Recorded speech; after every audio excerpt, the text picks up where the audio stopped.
오늘도 그 하나님의 말씀에 우리의 삶을 오픈하는 그런 마음과 자세로 화답하겠습니다. 할렐루야. 설교가 끝나고 나면은 그런 말을 할 수 없습니다. 그러나 뭐 강의를 한다거나 아니면 소그룹 이렇게 이제 인도하고 나면은 그런 질문을 제가 합니다. 어떤 질문이냐면요, 질문 없습니까? 그렇게 하면은 우리 한국 분들이 특히 그거 잘 못하시는 것 같아요. 괜히 손 들어가지고 또 잘난 체하는 것 같아가지고 질문이 거의 없습니다. 조용합니다. 그러면 제가 한 10초 지나면 그렇게 말하지요. 질문이 없는 이유는 둘 중에 하나입니다. 제가 한 강의가 뭐 너무너무 강의를 명강의를 해가지고 다 100% 이해하셨던지, 아니면 두서없이 그냥 이 말 저 말 해가지고 앉아 계신 분들이 다 이 말이 무슨 말인가, 둘 중에 하나겠죠. 그럴 때마다 제가 이제 항상 드리는 말씀은 저는 전제를 택하겠습니다. 제 강의가 명강의로 알고 없는 거로 알겠습니다. 그렇게 이제 보통 말씀을 드립니다. 어떤 강사가, 스피커가 정말 내용을 잘 말했는데 가끔 가다가 그 내용과는 정말 상관없는 엉뚱한 질문을 할 때가 있어요. 그러면 이제 그런 생각이 들죠. 왜 저분은 저런 질문을 할까?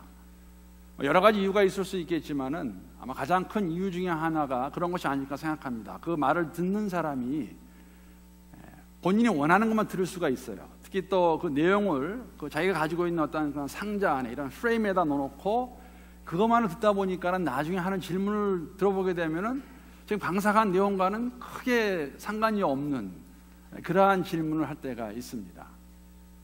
저는 예수님의 제자들이 그럴 때가 종종 있었다고 생각합니다. 예수님께서 이 말씀 하시는데 제자들의 질문은 다른 질문이에요. 어떻게 보면 동문서답 같습니다. 오늘 좀 그 이야기를 함께 나누기 원하는데, 우리 함께 성경책을 펴서 요한복음 14장입니다. 요한복음 14장 1절부터 11절까지의 말씀. 근심이라는 그 단어, 이제 영어로 보게 되면은 여러 가지로 이렇게 표현합니다. anxious하다, 그 불안한 마음을 나타내고 있습니다.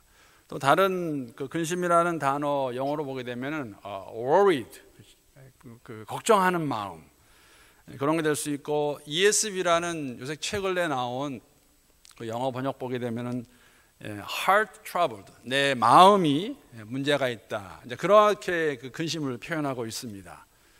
한마디로 종합하면은 마음이 편치 않다는 것이죠. 일반적으로는 물론 다 그렇지는 않겠지만은 내 마음이 편치 않으면 사람들은 그 모습을 알아볼 수 있습니다. 어떻게 알아보냐면 보통 얼굴에 나옵니다.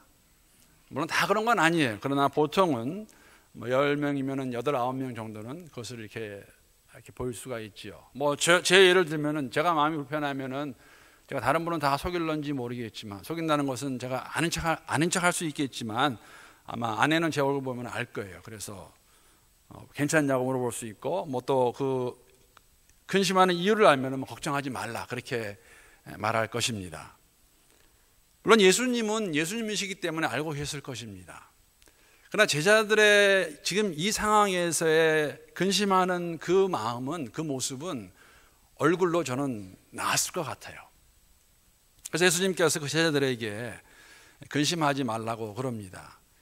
근심할 때는 이유가 있지 않습니까? 무엇이 뭐 힘들다든지 어렵다든지, 특히 오늘 제자들의 마음은 이해가 안 되는 부분이 좀 있었습니다. 그래서 근심하고 있는 것, 오늘 본문 14장 1절 말씀 그만 보면 알 수 없고, 그 앞에 나와 있는 사건의 내용을 보면은 왜 제자들이 근심하고 있나를 알 수가 있습니다. 14장이니까는 14장 앞에 있는 11장, 12장, 13장의 내용을 보면은 저희들이 좀 알 수가 있는데, 예수님께서 그 베다니를 사실은 다시 방문하시게 됩니다. 다시 방문한다는 이유는 요한복음 11장은 여러분 기억하실 것입니다. 요한복음 11장 크게 두 부분으로 나누어져 있습니다. 앞부분은 그 나사로가 아프다는 것을 이제 예수님 계시는 곳에 마르다 마리아 가서 알렸고, 예수님께서 의도적으로 빨리 오지 않으셨고, 그 다음에 와서 나흘 만에 나사로를 살리시는 사건을 기록하고 있고, 11장 후반부에는 지난주에도 말씀을 드렸지만은 이제 그것을 알게 된 이 유대인 종교 지도자들이 이제 그들이 더 이상 기다릴 수 없다 하면서 모의를 하면서 예수를 죽이기 원하는 것, 그 모습을 11장에서 담고 있습니다. 그러니까 사실 그 베단이라는 지역은 가시면 안 돼요. 왜냐하면 사람들이 좀 죽이려고 기다리고 있는데. 그러나 12장 1절에 보게 되면 예수님께서 다시 베다니에 가십니다. 그래서 그 나병 환자 시몬의 집에 묵으시죠. 그때가 언제였냐면 6월절 엿새 전입니다. 이것은 무슨 의미냐면은 6월 6일이 지나고 나면 예수님은 죽으실 것입니다. 그래서 12장 12절에 보게 되면 저희가 너무나 잘 알고 있는 베다니에서 하루를 머무시고 그 다음날 아침에 예루살렘 성에 입성하십니다. 그런데 입성할 때 이번에는 다른 때와 달라요. 사람들이 다 나와서 예수가 오신다는 이야기를 듣고 종려나무 가지를 꺾어서 흔들면서, 그리고 어떤 사람들은 자신의 겉옷을 벗어가지고 길가에다가 떨칩니다. 그러면서 뭐라고 부르짖습니까? 호산나 호산나. 물론 나귀를 타고 입성하는 모습이 초라하긴 하지만은 왕의 입성입니다. 많은 사람들이 정말 거기에 모여서 예수를 환영하고 있는 것이죠. 그래서 지금 성전 안에 계십니다. 그러니까 오늘 14장의 본문 말씀은 지금 성전 안에서 얘기하시는 내용이죠. 사람들의 환호를 받고 열광하는 그 상황에서 예수님이 뭐라고 말씀하시냐면은 나는 죽을 것이다 라고 그렇게 말씀하십니다. 왜 죽을 것을 아시면서 예루살렘 성에 입성하셨을까? 저 많은 사람들이 종려나무 가지를 꺾어서 자신의 겉옷을 땅바닥에 던져서 그리고 호산나를 부르고 있지만 예수님 알고 계셨습니다. 저들이 한 5일 정도 지나면, 며칠 지나지 않으면 종교 지도자들의 선동에 휘말려 가지고 자신을 죽일 것을 알고 계셨습니다. 알고 계시면서 왜 그곳에 가셨을까? 그 대답은 요한복음 13장 1절을 보면 내용을 알 수가 있습니다. 6월절 전에 예수께서 자기가 세상을 떠나 아버지께로 돌아가실 때가 이른 줄 아시고, 그때가 지금입니다. 세상에 있는 자기 사람들을 사랑하시되 끝까지 사랑하시느니라. 예루살렘 성전에 들어가시면 십자가의 죽음을 맞이할 것을 알고 계셨습니다. 그런데도 그곳에 가십니다. 왜냐하면은 사람들을 사랑하시되 끝까지 사랑하시기 위해서 들어가시는 것이에요. 당신의 죽음으로, 예수의 죽음으로 그들을 사랑하는 것을 보이시기 위해서 들어가시는 것이죠. 여러분, 새로운 사실은 아닙니다. 이 사실은 이런 예수님의 마음은 바로 자신을 이 땅에 보내신 아버지 하나님의 마음이었기 때문입니다. 요한복음 3장 16절 말씀 다 외우고 계시죠? 한번 외워볼까요? 시작. 하나님이 세상을 이처럼 사랑하사 독생자를 주셨으니 이는 그를 믿는 자마다 멸망치 않고 영생을 얻게 하려 하심이라. 나 잘 외우는데 이렇게 또 외우려니까 못 외우네. 하나님이 세상을 이처럼 사랑하사. 아버지의 마음입니다. 그 아버지의 마음을 알고 계시는, 이해하고 계시는 예수님의 마음 동일하십니다. 그래서 그들을 사랑하시기 위해서, 그 사랑하심을 십자가의 죽음으로 증명하시기 위해서 예수님은 예루살렘 성에 입성하시고 들어가신 다음에 며칠 안 있다가 돌아가실 것입니다. 사랑하는 성도 여러분, 예수님께서 직접 제자들을 선택하셨습니다. 12명을 부르시고 3년을 함께 생활하십니다. 예수님께서 무엇을 원하셨을까? 무엇을 원하셨을까요? 왜 12명만을 선택해서 그들에게 그의 삶을 우리말로 투자하셨을까? 왜 그들과 삶을 나누셨을까? 목적이 있다면은 그들도 이 예수님의 마음을 알기 원하셨던 것입니다. 내가 이 땅의 목적이 무엇인가? 이것을 바로 알아서 그대로 살아주기를 원하셨겠지요. 그것을 알아주기 원하시는 예수님께서는 시간이 날 때마다 오늘 본문에도 나와 있고 13장에 나와 있는 당신의 죽음에 대해서 말씀하셨습니다. 처음이 아닙니다. 적어도 여러분 사복음서에는 예수님께서 직접 이런 말씀하시는 것을 한 4번 정도 기록하고 있습니다. 기록된 말씀에만 4번이 있다는 것은 3년간 상태 생활하시면서 아마 틈틈이 이런 말씀하셨을 거예요. 인자는 죽음을 당해야 될 것이다. 가장 먼저 기록된 말씀에 의하면 언제 말씀하셨냐면은 여러분 기억하실 겁니다. 예수님께서 우리말로 인기가 올라가고 사람들이 예수님에 대해서 저 사람 정말 다르다 할 때에 예수님이 제자들에게 물어봅니다. 세상 사람들이 나를 누구라고 하느냐 했을 때 아시고 계시지 않습니까? 더러는 세례 요한이 죽었다 살아났다고 말하기도 하고, 엘리야라고 말하기도 하고, 예레미야라고 말하기도 하고, 아니면 선지자 중에 한 명이라고 그렇게 얘기한다고 말을 할 때 예수님께서 뭐라고 그러십니까? 그러면 너희는 나를 누구라 하느냐 했을 때에 주는 그리스도라고 그렇게 말한 그때 예수님 뭐라고 말씀하시냐면은 이걸 아무한테도 말하지 말라. 그러면서 뭐라고 하시냐면은 나는 죽을 것이다라고 말씀하십니다. 나는 죽임을 당할 것이다. 한 번은 이럴 때가 있었습니다. 무슨 이유인지는 확실히 알 수 없지만은 예수님 가르치시고 난 다음에 베드로가 응답하는 그 반응으로 그렇게 말해요. 예수님, 나는 예수를 쫓기 위해서 모든 것을 다 버렸습니다라고 좀 자랑하면서 고백합니다.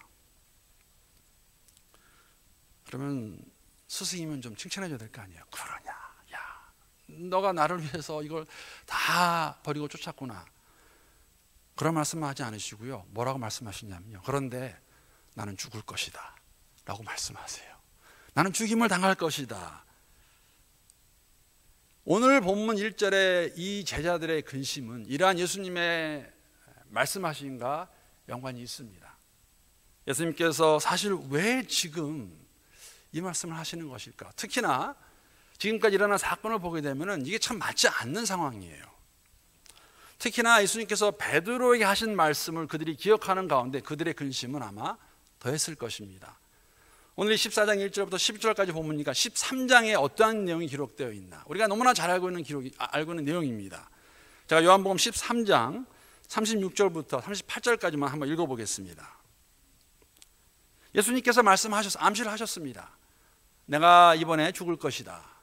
근데 시몬 베드로가 아마 감을 잡은 것 같아요. 그래서 뭐라고 말하냐면 시몬 베드로가 이르되 주여 어디를 가시나이까? 이거 죽으러 가는 겁니다. 이거. 예수께서 대답하시되 내가 가는 곳에 내가 지금은 따라올 수 없으나 후에는 따라오리라. 지금은 안 되고 후에는 온다고 말씀하세요. 지금은 아니라고 말씀하세요.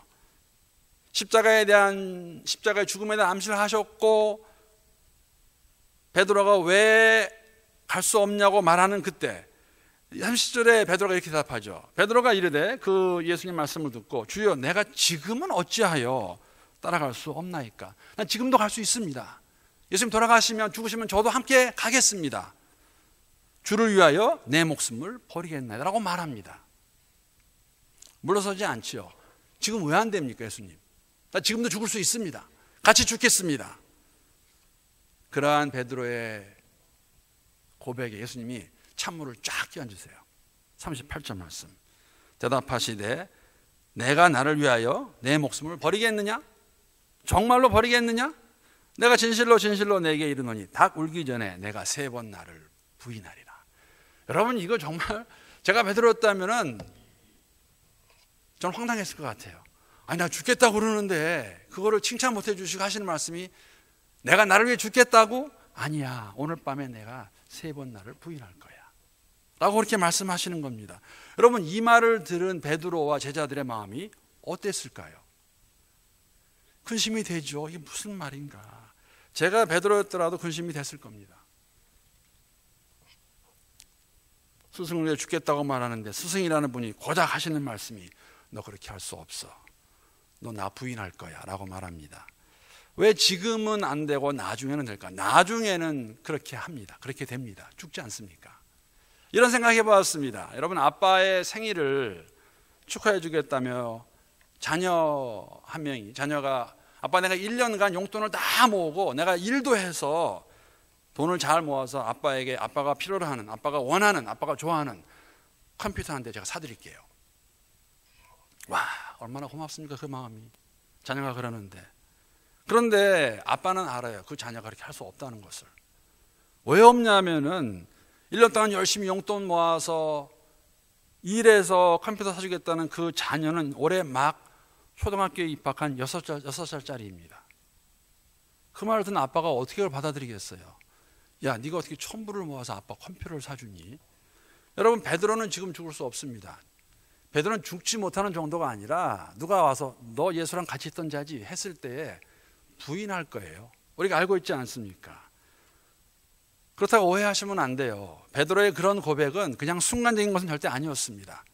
진심이 담겨져 있었습니다. 왜냐하면 겟세마네 동산에서 기도하시고 난 후에 유대인들과 로마 병정들이 예수를 잡으러 왔을 때 그것을 보고 막 분개해서 어쩔 줄 몰라서 있던 칼을 뽑아가지고 말고의 길을 자른 자가 누굽니까? 베드로입니다. 여러분, 그 상황은 사실은 죽을 각오가 돼 있는 거죠. 어떻게 보면 지금 예수를 잡아오는 그 자들을 향해서 그 칼을 뺐었습니다. 그런데 그러한 표현은 예수님이 원하시는 표현이 아니었습니다. 예수님 그렇게 말씀하지 않습니까? 베드로에게 말씀하십니다. 내 칼을 칼집에 도로 꽂아라. 칼을 쓰는 사람은 모두 칼로 망하리라 라고 말씀하셨습니다. 힘으로, 무력으로 아니라고 말씀하시는 것이죠. 그것을 원하셨다면 군중을 선동하면 되지 않습니까? 군중은 예수의 하시는 것을 보고 그를 왕으로 삼기 원했던 사람들입니다. 그들에게 말 한마디면 됩니다. 내가 너희들과 함께 하고 싶은데 저 로마 제국에서 나를 못 살게 군다. 우리 함께 일어나서 가자. 그러면 아마 다 움직였을 거예요. 그런 거 아니었다는 것이죠. 그래서 베드로의 그런 마음은 사실 그냥 한 말은 아니었어요. 하지만 때는 아니었습니다. 그런 이야기를 들은 제자들의 마음은 근심이 생기는 것이죠. 이게 뭔가. 근데 또 다른 이유가 하나 있습니다. 왜 근심했을까?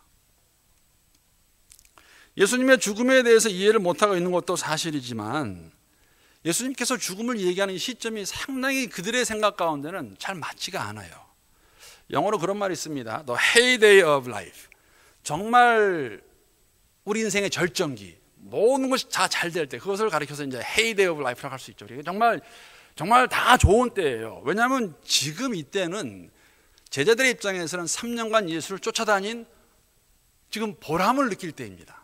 지금 신이 날 때예요. 왜 신이 나냐면은 자신들의 스승인 예수는 다른 랍비와 다르게 정말 기사이적을 많이 행하셨습니다. 멀리 갈 거 없어요. 저희가 아는 요한복음 한 11장부터 보더라도 예수님께서 나면서부터 소경냈던 자를 고쳐주십니다. 나면서부터 보지 못하던 사람이에요. 그 소경을 고쳐주십니다. 그뿐 아니라 여러분 기억나시지 않습니까? 물고기 2마리와 떡 5개를, 물고기 2마리 맞죠? 오병이어니까 오병이어. 물고기 2마리와 떡 5개를 가지고 5,000명의 장정을 먹이세요. 그리고 다 충분히 먹고 12광줄이 남습니다. 굉장한 사건입니다. 와, 이 예수님 우리가 따라다녔는데 이분 정말 보통 분이 아니구나. 어떻게 그 물고기 2마리하고 떡 5개 가지고 이 많은 사람을 먹일 수 있을까? 그뿐이 아니에요. 베다니에 가셔서 죽은 나사로를 살리십니다. 아마 그거를 제자들만 알고 있는 건 아니었어요. 예루살렘에 있던 사람도 분명히 알고 있었습니다. 그래서 그가 온다고 그랬더니 사람들이 모두 나와서 종려나무 가지 꺾어서 호산나 부르면서 예수를 맞이하고 있습니다. 꼭 왕 같아요. 지금 이렇게 엄청나게 좋은, 정말 3년 쫓아다닌 거 보람 있구나, 이게 정말 와 하는데 예수님이 뭐라고 하시냐면은 근데 나는 죽을 거다. 자꾸 죽으시겠다고 그래요. 말씀하시고 또 말씀하십니다. 리더 격인 베드로가 예수님 내가 목숨까지 나누겠습니다 했더니 예수님 뭐라고 하시냐면은 너 그렇게 할 수 없어. 너 나 부인할 거야. 이런 스승의 말을 들으면서 어떻게 근심이 안 되겠습니까? 근심이 되지요. 마음에 걱정이 되는 것, 마음에 걱정이 생기는 것 당연합니다. 이해가 안 되는 말입니다. 그러한 그들에게 예수님께서 말씀하시죠. 하나님을 믿으니 나를 믿으라고 말씀하십니다. 무엇을 믿으라는 것일까? 아니 죽으신다고 그러는데 지금 죽으시면 뭘 믿습니까? 누구를 믿습니까? 했을 때 예수님께서 그러한 그들에게 본문의 말씀 2절 3절 말씀해 주십니다. 뭐라고 말씀하시냐면 내 아버지 집에 거할 것이 많도다. 그렇지 않으면 너에게 일렀으리라. 내가 너희를 위하여 거처를 예비하러 가노니 가서 너희를 위하여 거처를 예비하면 내가 다시 와서 너희를 내게로 영접하여 나 있는 곳에 너희도 있게 하리라. 이게 다가 아니라는 것이죠. 내가 죽는 게 다가 아니다. 내가 아버지의 집에 가서 초소를 마련해 놓고 때가 되면 다시 와서 내가 너희를 데리고 가겠다고 말씀하십니다. 이걸 믿으라는 것이에요. 죽음이 다가 아니라 부활을 가지고 오는 죽음이라는 것이죠. 내가 부활하게 되면 내가 아버지 집에 가서, 여러분 부활하시는 것도 말씀하셨어요. 3일 후에 다시 살아나리라. 하늘나라에 가서 하나님 계신 곳에 가서 그곳에서 내가 처소를 마련해내고 너희를 위해서 방을 마련해 놓고 때가 되면 와서 데리고 가려 하시면서 하신 말씀이 뭐냐면은, 근데 너희들 내가 어디로 가는지 그 길을 너희도 안다고 말씀하세요. 너희가 나와 함께 3년을 같이 있었으면, 내가 너에게 한 말을 다 기억하고 그것을 믿었다면 너희도 그 길을, the way, 어떻게 가야 되는지 안다고 말을 하는데, 그 말씀에 도마가 엉뚱한 질문을 합니다. 그게 5절 말씀이에요. 도마가 이르되 주여, 주께서 어디로 가시는지 우리가 알지 못하거늘 그 길을 어찌 알겠사옵나이까. 예수님은 안다고 말하는데 도마가 뭐라냐면 모르겠는데요. 어디 가신다고요? 그게 어떻게 간다고 이렇게 말하는 것이 5절 말씀입니다. 예수님이 가시는 곳이 어디입니까? 자, 여기서 우리가 도마의 이 질문은 제자들의 마음입니다. 왜냐하면 도마가 이런 질문을 하고 난 다음에 빌립이 또 다른 질문을 할 거예요. 그 질문도 엉뚱합니다. 도마와 빌립의 질문은 제자들의 마음입니다. 아마 그 제자들의 마음이 어쩌면 우리들의 마음이 아닐까 하는 생각을 가져봤습니다. 여러분, 도마가 어떤 제자입니까? 이 도마가 어떤 제자인가를 알아야 오늘 사실 질문하는 내용은 첫 번째로 이렇게 엉뚱한 질문하는 건 아니었어요. 엉뚱한 답을 말한 건 아닙니다. 이런 적이 한 번 더 있었습니다. 우리가 도마 하면은 너무나 잘 알고 있는 의심하는 도마라는 그런 것을 알고 있습니다. 여러분, 그 도마 이야기가 나왔으니까 한 가지 말씀을 드리는데요. 복음서는 마태, 마가, 누가, 요한 네 복음서가 있습니다. 예수님의 제자의 이름으로 기록된 것을 빼고 나서, 예수님의 제자는 누가 이렇게 했다는 거 말고 도마가 어떠한 사람인가를 나타내고 있는 복음서는 요한복음밖에 없습니다. 다른 복음서는 안 나와요, 도마라는 이름이. 우리가 알고 있는 예수님께서 부활하신 다음에 제자들에게 나타나십니다. 그런데 하필이면 그때 도마가 없었어요. 제자들이 말하는데 도마가 뭐라고 합니까? 예수님이 살아나셨다고? 그래? 내 눈으로 예수님의 못자국과 창자국을 보고 내 손가락을 집어넣기 전에는, 내 손으로 역비를 만져보기 전에 나는 믿을 수 없어 라고 대답합니다. 찾아오셔서 다시 보여주지 않습니까? 그래서 우리가 이제 그 도마를 보고 의심 많은 도마라고 그렇게 말하는데, 여러분, 그건 한 면이에요. 아마 여러분과 제가 있었어도 10중 8구는 그랬을 거예요. 내가 내 눈으로 보기 전에는 예수를 내가 어떻게, 다른 제자는 다 봤지 않습니까? 그렇게 말할 수 있을 것 같아요. 근데 나는 못 봤어요. 그러면 망가질까요? 어쨌든 우리는 도마를 의심 많은 도마라고 하는데, 여러분, 도마가 그런 도마만은 아닙니다. 요한복음 11장 16절에 보게 되면은 도마도 베드로와 같이 어떤 말 하냐면요, 나도 예수와 함께 죽겠다라고 말했던 사람이에요. 요한복음 11장은 여러분 기억하실 겁니다. 나사로가 다시 살아난 사건이 일어나는 것입니다. 16절이니까 앞에 부분이죠. 뒤에 부분은 말씀드린 대로 이제 유대인들이 예수를 잡아 죽이겠다고 모의하는 장면이고 바쁘게 움직이는 장면인데, 여러분 기억나시죠? 자, 나사로가 아프다는 이야기를 전해 들었습니다. 예수님께서 어디 있는지 확실히 모릅니다. 그러나 베다니에서 사람 마리아와 마르다와 마리아가 사람을 보내가지고 예수님이 사랑하는 자 나사로가 지금 많이 아픕니다 라고 분명히 통보를 해주었어요. 알려주었는데 예수님께서 의도적으로 가지 않으세요. 가실만한데 가지 않습니다. 그런데 여러분, 그 앞에 부분을 잘 읽어보시면요, 제자들은 굉장히 안도하고 있어요. 야, 베다니는 예루살렘과 한 지역이 되는 거죠. 거기 가면은 사람들이 지금 예수를 죽이려고 하는데 거기 없는 게 얼마나 다행인가 라고 그렇게 말합니다. 그럴 때 예수님이 뭐라고 하시냐면은 갈 거라고 하세요. 내가 다시 갈 거라고. 자, 어디를 갑니까? 베다니에 돌아가는 거 아닙니까? 베다니에 돌아가게 되면, 예루살렘 부근에 가게 되면은 유대인들이 기다리고 있어요. 오기만 해봐라, 가만 놔두지 않겠다. 그것을 아는 도마가 뭐라고 하냐면, 예수님, 내가 예수님과 함께 죽겠습니다 라고 이렇게 말합니다. 이러한 도마의 반응은 예수님의 의도를 바로 이해하지 못한 거였어요.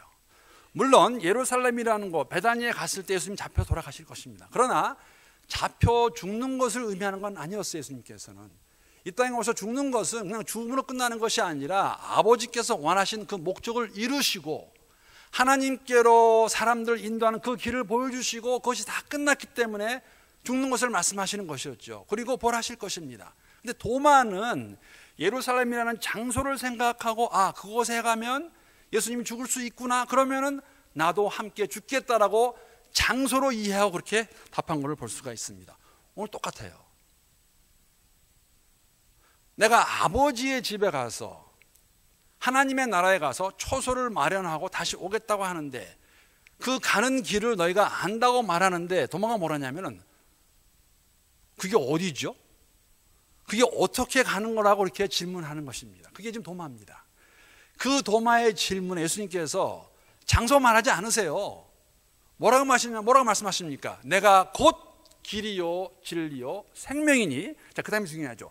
나로 말미암지 않고는, 내가 길이기 때문에 나로 말미암지 않고는 아버지께로 올 자가 없느니라 말씀하십니다.